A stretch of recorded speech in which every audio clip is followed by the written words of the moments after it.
I don't know about you guys, but I've heard more questions about growing Boston ferns than many other plants, even though they're not that hard to take care of. Now, that being said, when I first started growing houseplants, I killed more than my fair share of ferns and probably a Boston fern along with it. And so in today's video, we're going to talk about exactly how to care for these, and really it's just managing the growing conditions and understanding where this plant came from, where it evolved, right? And so what it needs, the environment it's used to.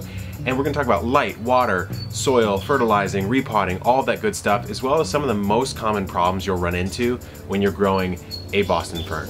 So let's kick it off with the number one thing that we have to consider when growing any plant, and that would be the light levels that it requires. Now, it's a fern, right? It's an understory plant that is endemic to areas of America, Mexico, Polynesia, etc. It grows underneath other plants or below them in the canopy of that ecosystem. And so what that means is it wants a filtered amount of sun. So indoors, that means that in fall and spring, as light levels are falling off or ramping up, then you can place it maybe 3 to 5 feet away from a south-facing window, which is totally fine. Obviously, we're not indoors right now. We're in my backyard, the epic Zen Oasis. And so I have it under a slatted awning here that's gonna receive, I would say maybe 2-ish hours of indirect sun a day, sort of low-lying sun that's coming through, filtered through a lot of the atmosphere and kind of being blocked by little bits and pieces of plants. And then besides that, another thing you have to consider is as you move into those hotter, warmer, more bright months, the summer months, if you're growing it indoors, you may actually want to shift where you place it, because that south-facing window might actually be getting a little bit too much sun for this, causing it to dry out a bit, causing the tips to burn, etc. So really a minimum requirement of 2 hours indirect sun a day, but indoors, just that classic bright indirect, and it can tolerate quite a bit less light than other houseplants that require bright indirect light. Next up, we have watering, which is the quintessential question that you get on any houseplants. How often should I water? Insert plant here, any plant, right? And the real answer, the truest answer you could ever give someone is when the plant needs water is when you should water it. So the real question you're asking is, how do I know when this plant needs water? Well, the most obvious answer is going to be when the soil's dry to about 1.5 inches or so, you know you need to give it a little bit more water, but that can be hard with a Boston fern because obviously they grow a little crazy, right? So it's hard to kind of get your finger in there. So what I like to do is the pot test. So you can see there's the pot right here, and I know how heavy it is when it's well watered. And so I just give it a quick lift and I say, you kind of do it by sense as well as visual appearance of the plant. And so for me, this could use a little bit of a drink. And so what I'll do is I'll place it back in my standing planter here. By the way, guys, these planters are really, really awesome, and they are available for sale on the Epic Gardening shop. So if you want to check that out, check out the video description. But I just come through, kind of get near the crown, and we'll just let some water in. Whenever I water this, I like to do the water weight water method, as I call it. So I give it a little bit of a light drink, and then sometimes especially if that top inch is a little dry, it can take a little bit of time to rehydrate, especially if there's a decent amount of peat in that mix, which I don't think that there is in this, but then again, you never know. And so I give it a little bit of a waiting period for it to rehydrate that surface so it's ready to accept the water. If you don't do that, water's gonna run down the cracks and the sides of the pot, and it's gonna run straight out, and you'll think you watered because you dumped a bunch of water in, but actually the water just fell straight through. And so I like to do that, and I'll give it a little bit more of a drink, and we should be good to go with this. Now, the one thing that'll get people on ferns is humidity levels, because most of us are growing in areas that really don't match the humidity levels that they would technically prefer. And so what you can do is you can actually place it in an area of your home that has higher average humidity, like perhaps a bathroom. That can work pretty well. But one thing people will do is they'll mist the leaves a lot.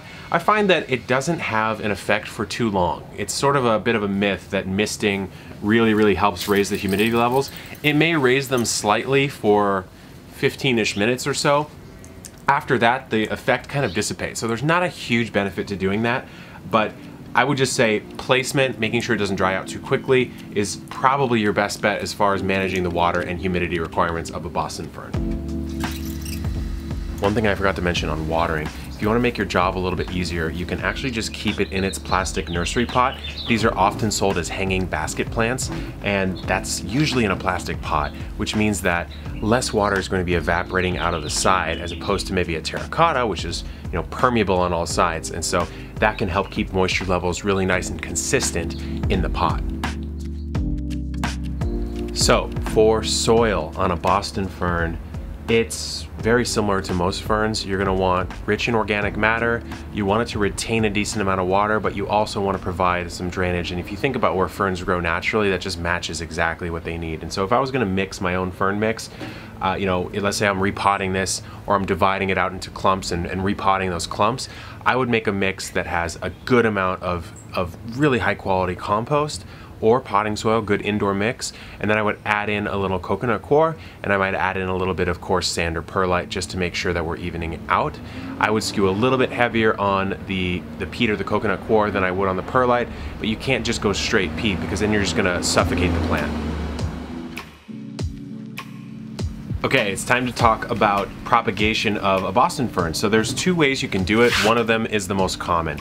The most common I will talk about second. So the first one would be they send out runners, and runners, if you've ever grown something like a strawberry, you'll know it sends out a stolon that kind of throws out and then attaches somewhere else right next to the mother and then develops its own root system, and then eventually you can just cut off the connection, almost like an umbilical cord, and it will then grow elsewhere. So that's one way you can do it. You would find those somewhere near the base, and you could then again remove them and pot them up. That's not how most people do it, because the way that a Boston fern typically grows, right? So they grow these nice bushy amounts of vegetation here. You can see it's really exploding in this nursery pot.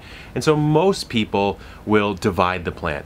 And if you're gonna divide the plant, what you wanna do is wait until the soil's nice and dry.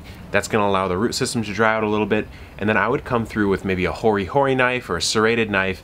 And I mean, if we were to pop this out of its nursery pot, you would see it's pretty root bound in here. And so that means that there's a lot to cut through. Most people will cut these up into fourths or eighths, and then they'll repot those in their own pot and allow them to grow. And so that actually brings us right into repotting a Boston fern. Repotting is often paired in conjunction with dividing. A lot of people, you know, this is a pretty big Boston fern. If I repot it, it's gonna get even bigger, and I might not want that, right? But I might want two Boston ferns that are this size. And so what you would end up doing is you would pop it out of the nursery pot, chop it in half, and then you would go ahead and have two eventually growing up to the same size.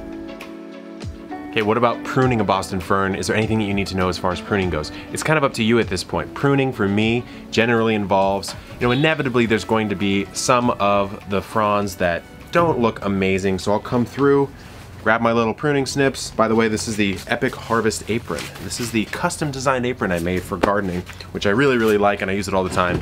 So link is in the description for that. But I come through and, you know, like, for example, this little guy right here, not looking amazing, I take it off. I just give it a bit of a haircut, and it's inevitable that some of these aren't going to look amazing. And that's what I do for pruning. It's not even necessary, it's just really an aesthetics type of thing for me. So that's all you need to know as far as pruning goes. And let's go ahead and move into some of the problems that you're gonna run into. If you're watching this video, you probably wanna know what the problems are, so let's talk about those. So as I continue to give this a little haircut, let's talk about some of the problems that you run into.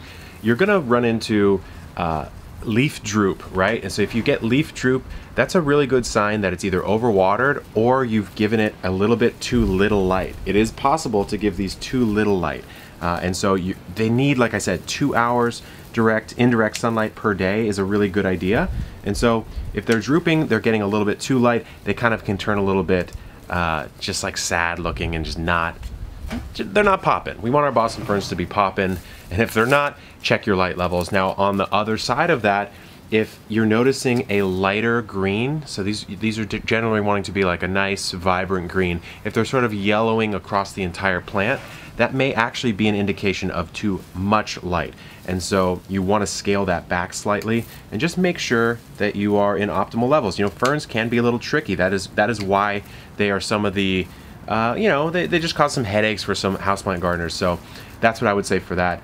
Now, if you're getting burnt tips, crunchy tips, you can see here I actually have really nice healthy tips on this plant. Like this is new growth coming out right here. There's some new growth coming out right here, so it's really nice.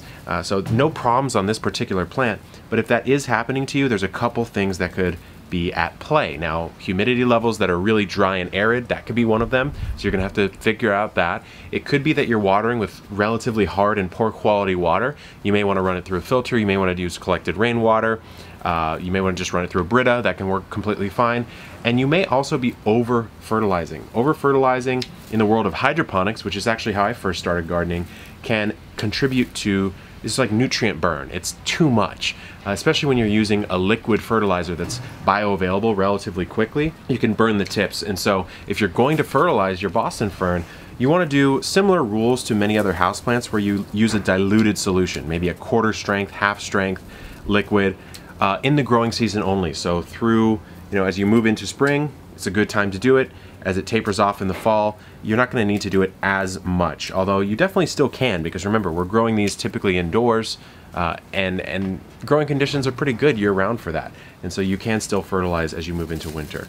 But I think we've got a nice little haircut here, and as far as pests and diseases, there's a lot that can affect this plant. It's the same as many other plants indoors. You get your fungus gnats, your mealybugs, your scale.